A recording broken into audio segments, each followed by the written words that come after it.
You know what's funny? Some of the most interesting, easygoing, naturally hilarious people I know fall apart as soon as they step into a sales meeting. They become robots. Like in the pub, they're chatting about politics, football, the news, current affairs, cracking jokes, everything you can think of. But in a sales meeting, they go stiff. Their voice changes. They become corporate, robotic, scripted, awkward.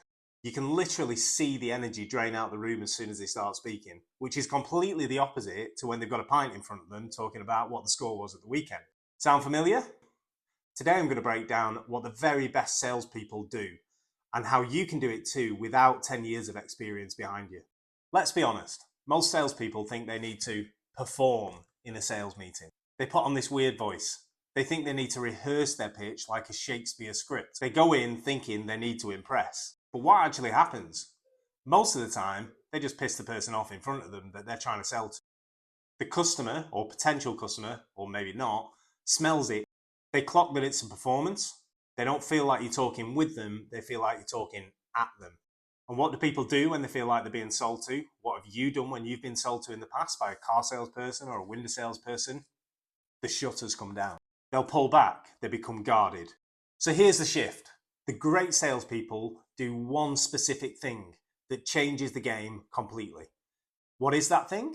They make the conversation feel just that. It's just a conversation. It's real life. You're having a face-to-face conversation. You're not presenting a sales pitch. They know how to be natural. They're relaxed. They're calm. Most importantly, they're relatable. And above all else, they're real. The conversation flows just as it would as if you were having a pint with the person you sat across the desk from. 1 minute they're talking about business challenges, the next they're talking about something that's happened in the recent news or one of the current affairs or current events that's happened in the world. It's smooth, it's human, there's no transitions there. It's just a natural, seamless conversation that goes down various different routes, but with the salesperson having a constant hold and control over where that conversation goes. Here's something that a lot of people forget.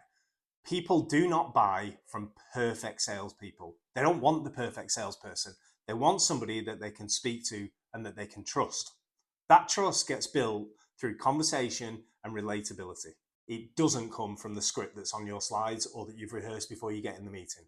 Most of it will come from what the person thinks of you in the first 5 minutes. You want your prospect thinking, I'd happily go for a coffee with this person, or maybe even a pint. When you get to that level of conversation, you're in, and the real magic starts. So how do you actually become that person that can have a natural conversation with anybody? Here's the good news. It's not a personality thing. It is a skill. And here are the 3 things you can start doing to master it. Number 1, read the news every day. Read the news, read business, read sport, listen to business podcasts. Not because you need to sound clever. You don't need to be the smartest person in that room. But what you need is a number of connection points that you can have a conversation about with any person that you're speaking to at any particular time. Now, I actually had a sales call recently where the very first thing that we got into conversation about, bizarrely, before we even talked about the product or the proposition that I was ringing the customer about, was actually a podcast that the customer had been listening to the night before. Now, I hadn't actually listened to that exact podcast, but I had listened to one of the episodes prior to that. So I knew sort of the tone and the vein of the conversations that happened in that particular podcast. And that led on to a 5 or 6 minute conversation just about the podcast and about the contents of that podcast. And before we knew it, we were having a conversation like 2 old friends. From that moment on, we were just 2 people talking. We were just 2 people having a conversation. It wasn't a sales pitch anymore.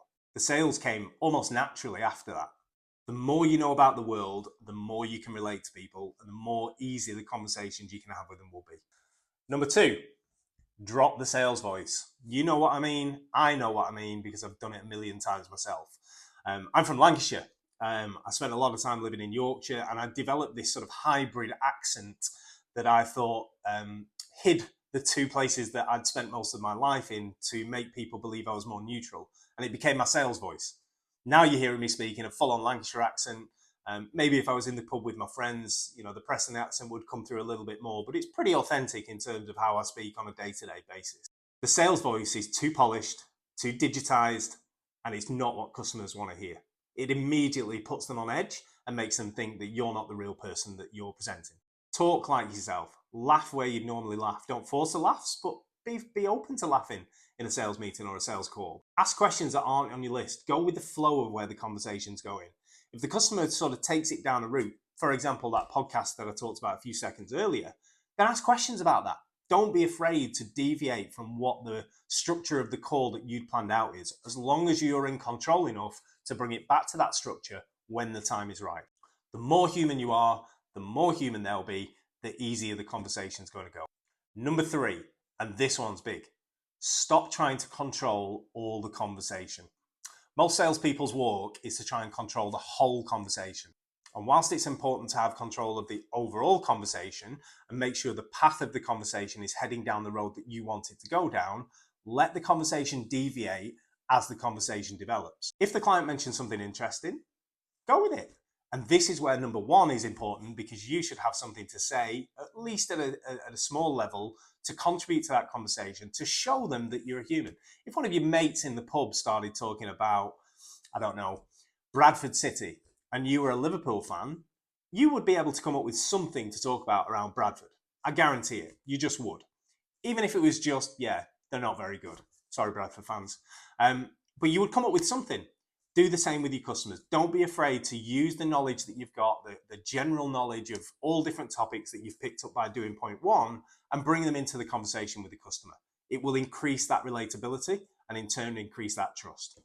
You always loop back to your agenda in the end, but let the natural conversation take its course and build that trust and credibility with the customer. Let me give you 2 examples. Really, really basic. Example 1, the robotic rep. Hi, James. Yeah, it's really good to see you today. Just like to start by opening the meeting with a run through of our features and benefits of the proposition that we're here to talk about today. No, absolutely not. Let's go with example 2, the relatable rep. James, good to see you. Thanks again for organising the meeting. Before I get into it, I was actually reading something about the tech industry this morning, and I wondered whether it applied to you guys, because it's something that I hadn't seen before, but it sounded really interesting and also sounded like a great opportunity. Have you ever heard about this? See the difference? Completely different starting point and a completely different tone in terms of how you're setting yourself out as a person towards that customer. You're starting a conversation, not a pitch. And from that moment on, they're listening to you. Full stop. If you take one thing from this video, take this. The best people don't sound like salespeople. They sound like people. They're the same sharp, relaxed, relatable person in a sales meeting as they are in the coffee shop or the pub. You need to stop switching it off when the meeting starts. If you like what we're trying to do at Real Life Sales World and the content of today's video, give this video a like, give us a subscribe, and drop us a comment below. What's the one non-sales topic that you use as an icebreaker to start a sales meeting? And if you want more real life sales stuff like this, as I say, give us a subscribe and we'll see you in the next one.